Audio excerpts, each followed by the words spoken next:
আসসালামু আলাইকুম রহমতুল্লাহ। আলহামদুলিল্লাহ, আপনারা হয়তো বুঝে গেছেন যে এটা কোন জায়গা এবং এটা কিসের ম্যাপ, এটাও বুঝে গেছেন মনে হয়। তো হয়তো যারা দেখেননি বা যারা যাননি তারা হয়তো বুঝতে কষ্ট হচ্ছে। এটা হচ্ছে আমাদের বাংলাদেশের ম্যাপ, আর এটার স্থানটা হচ্ছে মুজিবনগর।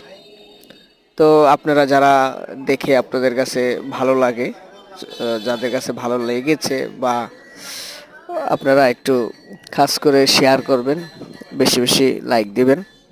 আর অনেকের এই দেশ যারা দেখতে পারে নাই তাদেরকেও দেখার সুযোগ করে দেন। ভালো থাকবেন, সুস্থ থাকবেন। আল্লাহ হাফিজ।